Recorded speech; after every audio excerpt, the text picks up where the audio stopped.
Hello दोस्तों, math magician online class में आपका स्वागत है। मैं श्याम कुमार। आज हम आपको बता रहे हैं त्रिकोणमिति, ट्राइगोनोमेट्री। क्योंकि आप जानते हैं कि 2023 की तैयारी करना है इस बार, तो अभी एक सही समय है। क्योंकि जो मैथ स्टार्टिंग होता है तो वो पहले त्रिकोणमिति है नहीं, यानी त्रिकोणमिति बाद में पढ़ाया जाता है और बाद में यानी पढ़ाई भी होना चाहिए। क्योंकि अभी आपको जो बेसिक चीज है उसको समझना बहुत ही जरूरी है। और दोस्तों एक चीज बता देता हूँ कि मैथ किसको समझ में नहीं आता है, जिसको बेसिक मैथ का जो नॉलेज नहीं रहता है वही उसी को मैथ थोड़ा भारी लगता है। और आप जानते हैं कि ना अदर सब्जेक्ट में तो कुछ ना कुछ लिख ही दीजिएगा, लेकिन मैथ में क्या लिखिएगा। उसमें अगर आप नहीं लिख पाते हैं तो फिर आपका कम नंबर होगा और फिर मैट्रिक जो होगा वह क्वालिफाई नहीं कर पाइएगा।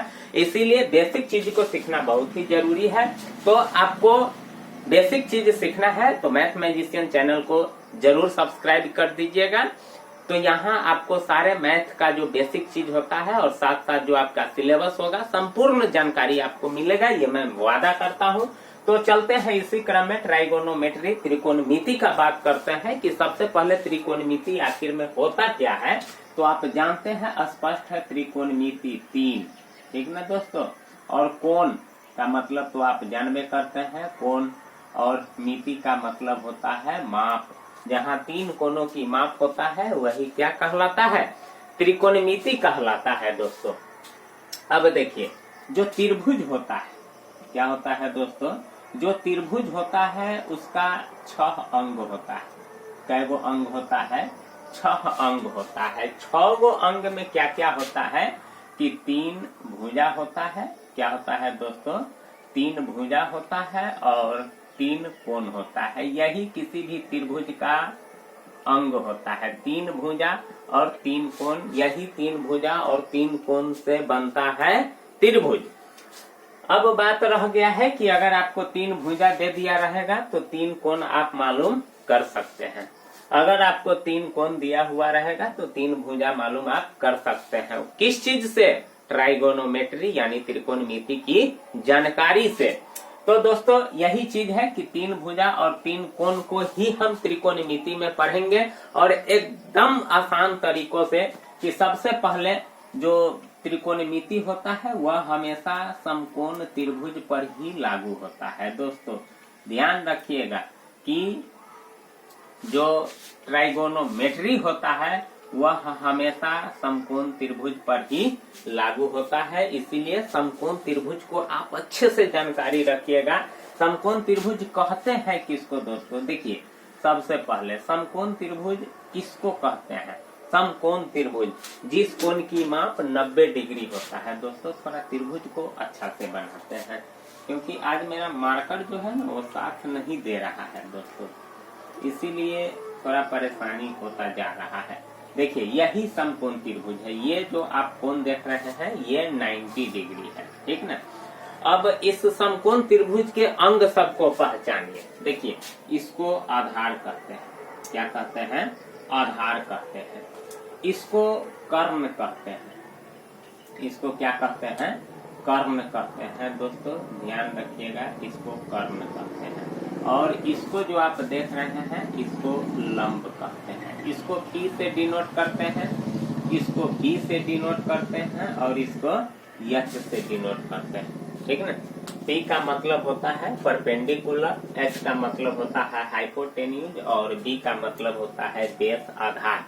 लेकिन आप जानते हैं कि नहीं दोस्तों, ये जो हम समकोण त्रिभुज का बात बताए हैं, लेकिन समकोण त्रिभुज में जो सबसे लंबी भुजा होती है, सबसे लंबी भुजा, ठीक ना दोस्तों, सबसे लंबी भुजा वह हमेशा कर्ण होता है। क्या होता है, कर्ण होता है। इसको हम H से सूचित करते हैं। जो सबसे लंबी भुजा होता है उसको कर्ण कहते हैं। बाकी एक लंब हो जाएगा और दूसरा क्या हो जाएगा, आधार हो जाएगा। आप आधार किसी को भी मान सकते हैं और लंब किसी को भी मान सकते हैं। तो देखिए लेकिन यहाँ जो ये समकोण त्रिभुज है, लंब और आधार, मैंने तो इसको बोल दिया, आप भी समझ गए। लेकिन दोस्तों ध्यान रखिएगा कि कभी कभी लंब और आधार आपको चकमा भी दे देगा। काहे कि लंब और आधार हमेशा रूप बदलते रहता है। वह किस चीज से? तो कोण के हिसाब से ये लंब और आधार हमेशा बदलते रहता है, क्योंकि जिस कोण को इंडिकेट करता है उसके हिसाब से लंब कौन होता है ये तय किया जाता है। और कर्ण तो फिक्स से होता है कि जो सबसे लंबी भुजा होता है, इसीलिए आपको कर्ण की चिंता करने की जरूरत नहीं है दोस्तों। तो देखिए आप समझ गए कि इसको लंब कहते हैं, इसको आधार कहते हैं और इसको कर्ण कहते हैं। सबसे पहले आप पाइथागोरस जो त्रिक होता है, पाइथागोरस त्रिक, पाइथागोरस प्रमेय जिसको बोलते हैं, पाइथागोरस प्रमेय, ये हमेशा समकोण त्रिभुज पर सिद्ध करके दिखाया गया है। और क्या होता है सो आप जानते हैं, एच स्क्वायर बराबर, यानी कर्ण का स्क्वायर बराबर होता है P square plus B square. क्या होता है? एच स्क्वायर बराबर पी स्क्वायर जोड़ बी स्क्वायर। यही देख रहे हैं ना दोस्तों, ये मार्कर है आज नहीं साथ दे रहा। एच स्क्वायर बराबर होता है पी स्क्वायर जोड़ बी स्क्वायर। ये हमेशा समकोण त्रिभुज पर ही लागू होता है, ठीक ना दोस्तों। अब देखिए यहाँ सिंपल सी बात है, अगर आपको समीकरण आता होगा तो आप समझ सकते हैं कि एच बराबर क्या हो जाता है। तो देखिए स्क्वायर हटेगा तो रूट चढ़ जाएगा, जाहिर सी बात है, यानी पी स्क्वायर जोड़ बी स्क्वायर, पी स्क्वायर जोड़ बी स्क्वायर, पी स्क्वायर जोड़ बी स्क्वायर। देख रहे हैं, अगर रूट हटेगा तो चढ़ जाता है, यानी स्क्वायर, यहाँ तो इसको बॉक्स बनाए हुए थे, ठीक ना दोस्तों। अब देखिए स्क्वायर हटता है तो रूट चढ़ जाता है। जैसे समीकरण का नियम है कि अगर टर्म इधर उधर होता है तो जोड़ घटाओ, घटाओ जोड़, गुना भाग, भाग गुना, और स्क्वायर रूट, और रूट क्या हो जाता है? स्क्वायर हो जाता है।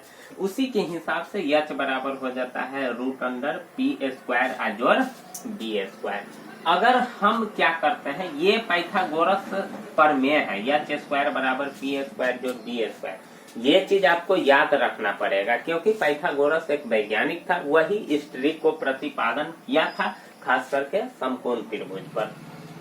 तो देखिए यहाँ मैं अच्छा से लिखता हूँ कि पाइथागोरस त्रिक क्या है, पाइथागोरस प्रमेय क्या है।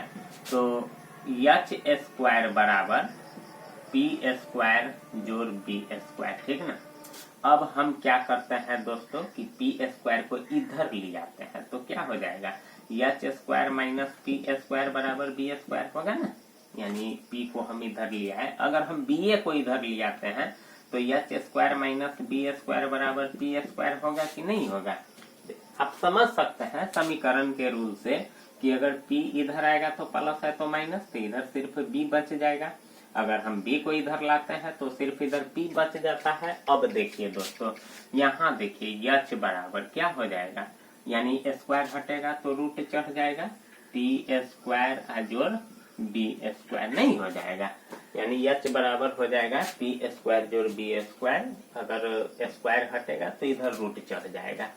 उसके बाद यहाँ हम बात करते हैं b के लिए, तो b बराबर क्या हो जाएगा। तो देखिए ये भी स्क्वायर है, इधर आएगा रूट चढ़ जाएगा, तो देखिए क्या हो जाएगा, H square minus P square. आप समझ सकते हैं कि ये स्क्वायर हटेगा तो रूट चढ़ जाएगा, H square minus P square. अब हम इस p को भी हटाते हैं तो क्या हो जाएगा स्क्वायर को, तो H square minus B square.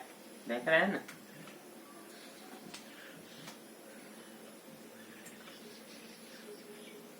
H square minus B square, यही इसका कुछ फार्मूला होता है एच बी पी निकालने का। एच बराबर होता है रूट अंडर पी स्क्वायर जोड़ पी स्क्वायर, बी बराबर होता है H square minus P square, और पी बराबर होता है H square minus B square. और ये जो आप तीन को देख रहे हैं ये आया है कहाँ से? यहाँ से आया है। देखिए पाइथागोरस प्रमेय है, एच स्क्वायर बराबर पी स्क्वायर जोड़ बी स्क्वायर, समीकरण के नियम के हिसाब से p को इधर ले आए तो h में से p माइनस हो गया, फिर b को हम इधर ले आए तो फिर p स्क्वायर बराबर हो गया h square minus b square, और स्क्वायर हटाए तो रूट चढ़ गया, यहाँ भी स्क्वायर हटाए तो रूट चढ़ गया, और यहाँ भी h का हम स्क्वायर हटाए हैं तो रूट चढ़ गया है।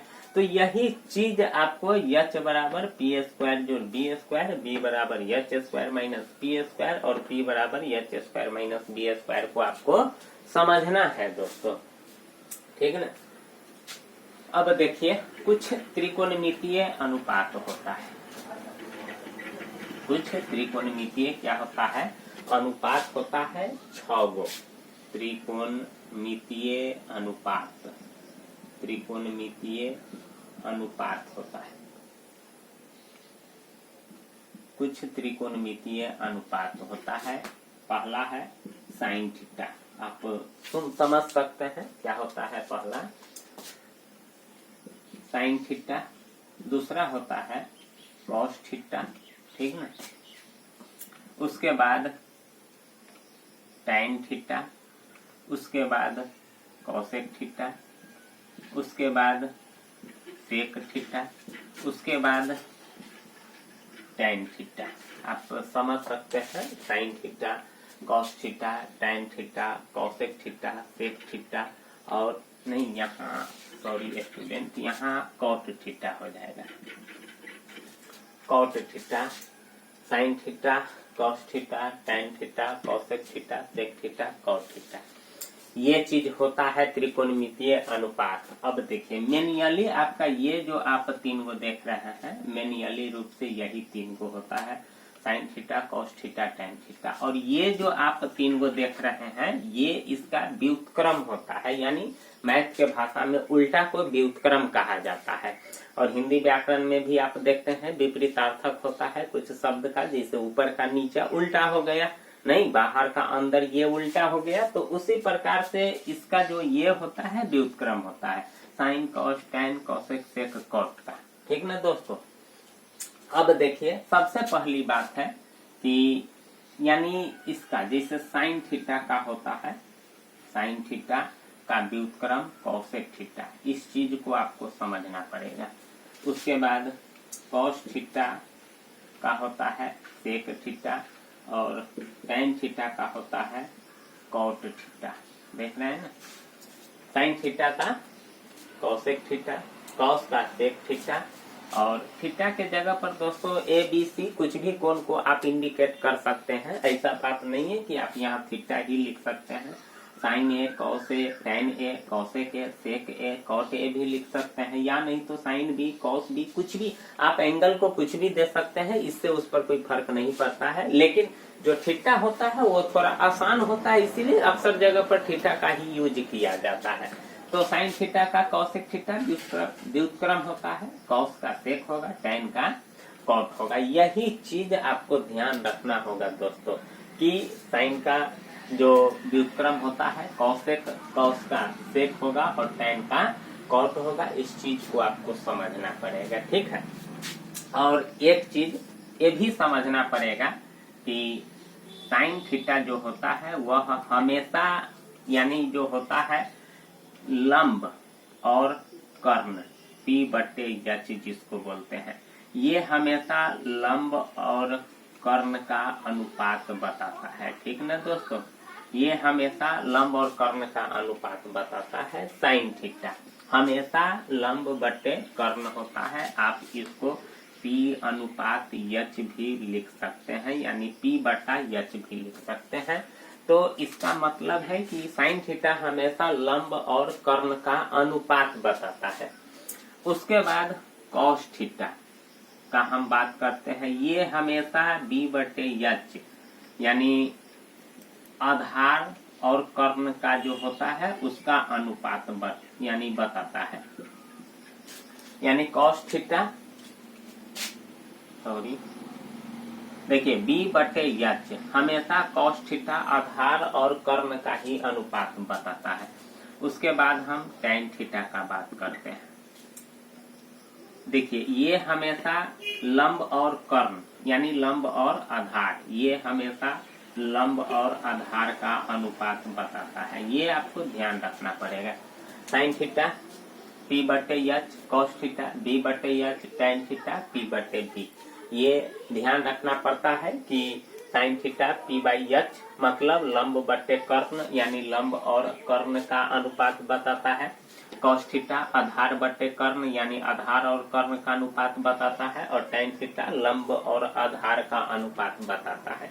ये चीज आपको ध्यान रखना पड़ेगा। लेकिन सबसे आसान बात है कि अगर आप इसको ध्यान नहीं रख सकते हैं तो मैं आपको एक स्लोगन बता करके दिखाता हूँ कि आप वहां से भी काम कर सकते हैं।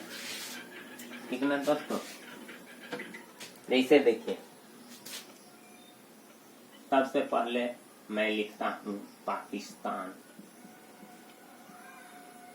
भूखा प्यासा। देख रहे हैं ना, पाकिस्तान भूखा प्यासा।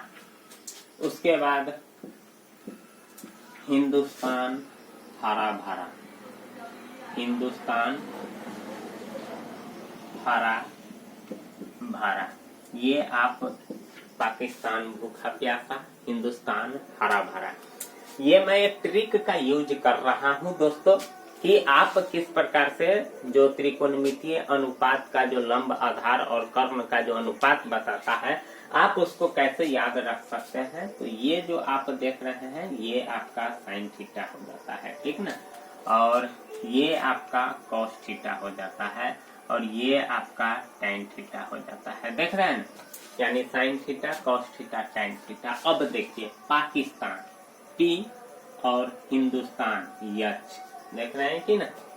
उसके बाद बी से भूखा और एच से हरा, कॉस थीटा बी बटे एच, और पी से प्यासा और बी से भरा।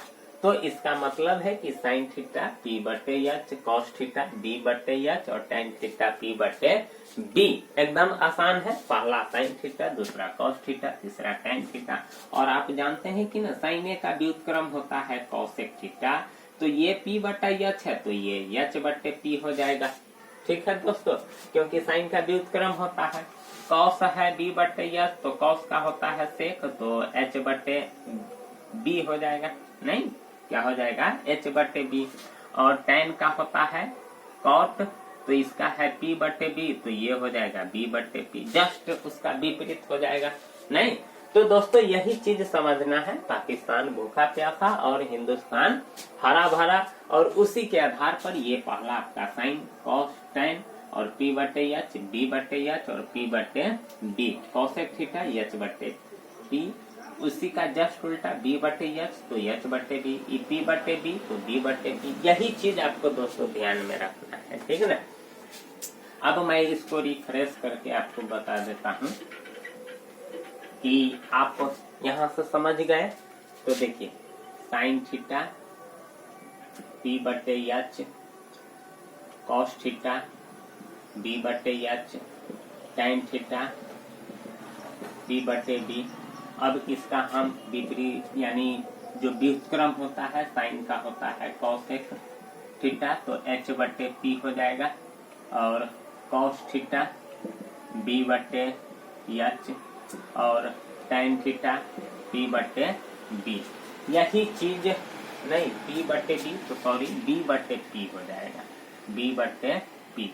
और यहाँ जो बी बटे एच है तो ये आपका हो जाएगा एच बटे बी। देख रहे हैं ना, जस्ट कॉसेक का सेक होता है दोस्तों, यहाँ भी मिस्टेक हो गया था, सॉरी। कॉसेक सेक और टेन का कॉट होता है, यहाँ भी लिखा गया था, सॉरी। टेन का होता है कॉट। तो यहाँ देखिए साइन पी बटे एच, कॉस बी बटे एच, टेन पी बटे पी और कॉसेक का एच बटे पी, सेक का एच बटे बी और कॉट का हो जाएगा बी बटे पी। जस्ट इसका विलोम है, जस्ट इसका विपरीतार्थक है। तो इस प्रकार से इसको ध्यान रखते हैं, समझते हैं। तो दोस्तों आज इतना ही तक रहने देते हैं, फिर अगले वीडियो में आगे बताऊंगा, क्योंकि ज्यादा लंबा वीडियो हो जाएगा तो फिर आप उतना समय बिताइएगा नहीं, क्योंकि मैं जानता हूं कि कोई अच्छा चीज होगा आप उसको मोबाइल पर उतना देर तक ले नहीं पसंद करना चाहते हैं, खास करके पढ़ाई लिखाई के मामले में। और जो कॉमेडियन होता है तो वो तो आपको मनोरंजन दिलाता ही है साथ साथ में।